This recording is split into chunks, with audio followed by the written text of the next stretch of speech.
Amid cases surging and no permanent health officer, several Spokane Health Advisory Committee members resign. Hear why coming up next. We could see up to 600 plus patients every single day.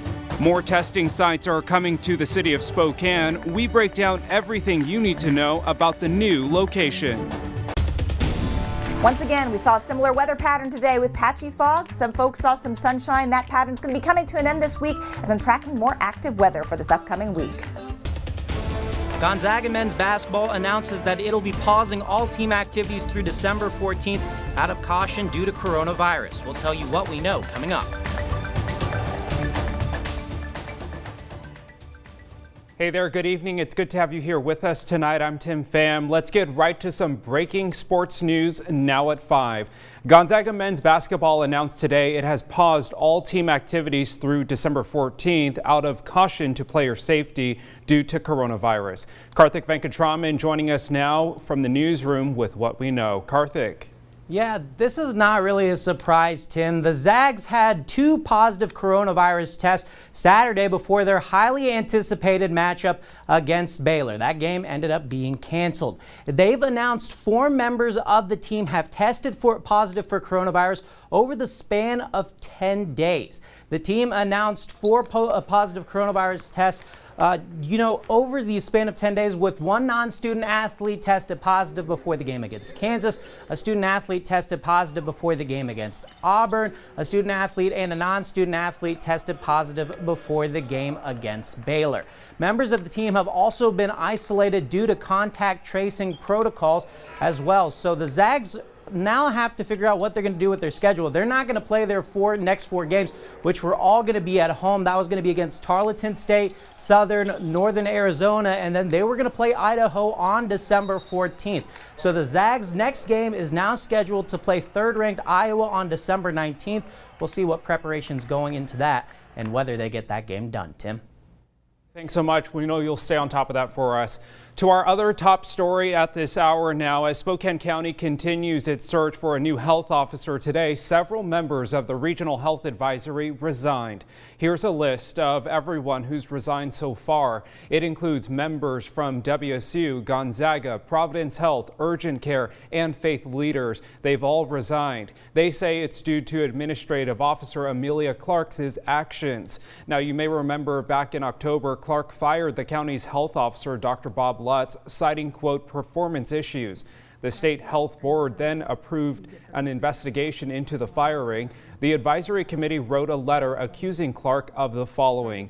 They say undermining the effectiveness of SRHD by demonstrating divisive, unavailable, and incompetent leadership, subverting the public's health through the unwarranted termination of Dr. Bob Lutz, undervaluing the voice of underserved groups in Spokane, and undermining the public health inclusivity efforts from Dr. Lutz, as well as failing to implement an evidence-based response to the pandemic. Now, committee members also wrote that Clark has had extremely limited involvement with the committee. Clark has allegedly only been to 1 committee meeting, according to the letter.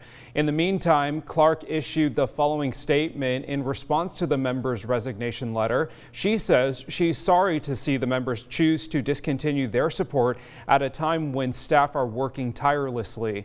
She further explains that the role of the advisory committee is to provide guidance to SRHD's health officer. Clark says she expects those conversations to continue with the interim health officer. Well, to tracking the coronavirus now, Spokane Regional Health reports 421 new cases today. More than 18,900 cases have been confirmed to date. 105 county residents are currently hospitalized. 281 people died so far in Spokane County. Well, new tonight, drive-through COVID testing returned once again to Spokane, this time at the Veterans Memorial Arena. The new site is run by Chaz. They say their goal is to streamline the process and make testing in the city more available. KREM 2's Brandon T. Jones has the story. And for testing, and we anticipate that to continue until vaccines are.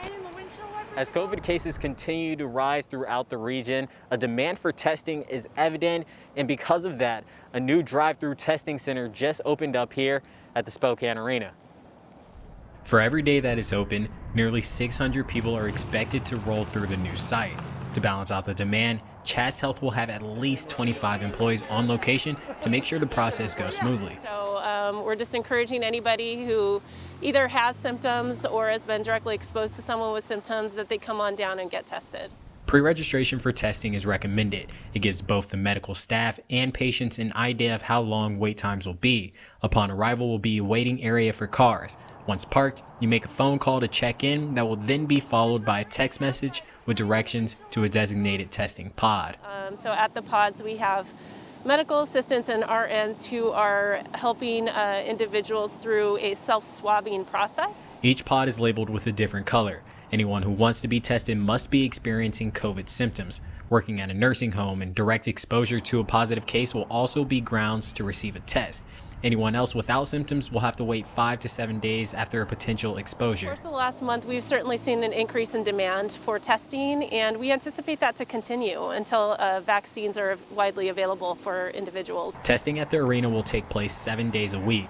Hours of operation start at 9 a.m. and end at 3 p.m. Other Chaz locations across the city have averaged 500 daily tests. Because of the drive-thru's convenience, representatives believe those numbers will easily be surpassed at this one location. Each test will take 1 to 3 days to get results. From Spokane, Brandon T. Jones, KREM 2 News. Well, some folks enjoyed the sunshine today while others were stuck in the fog. Meteorologist Michelle Boss is reporting live from home tonight. Kind of an interesting weather situation today. Michelle, can you explain? Yeah, it was kind of crazy. The Spokane airport got socked into some fog this morning and never got out of it. While as you got closer to the Spokane Valley and then eventually Coeur d'Alene, beautiful sunshine today, and that made a huge difference in temperatures. Let's take a comparison here. The Spokane airport had a low of 20 degrees this morning, did not get out of the 20s. High today, 27 degrees. Not too far away in Coeur d'Alene and even parts of the Spokane Valley, Liberty Lake, out towards Otis Orchards. Saw lots of sunshine today. High temperatures were in the middle and upper 30s. Beautiful day. So it's kind of crazy, even just between those two very close cities, that the weather was so different. As we take a look at satellite and our fog right now, fog visibilities right now, we're still seeing kind of those ups and downs. Clear visibility in Spokane Valley and Coeur d'Alene and Deer Park. But Spokane Airport still seeing only 1.5 miles visibility. Got some fog there, some fog in Moses Lake with some low clouds. Visibility good right now in Pullman and Lewiston, but we do have low clouds across central Washington where they're not seeing the fog. So temperatures were actually still pretty chilly out in places like Moses Lake, where the low clouds kept their temperatures down as well. Currently sitting at 30 degrees in Moses Lake, 25 at the Spokane Airport, and a little bit warmer out in Coeur d'Alene. Here's what we're looking at for the next 12 hours.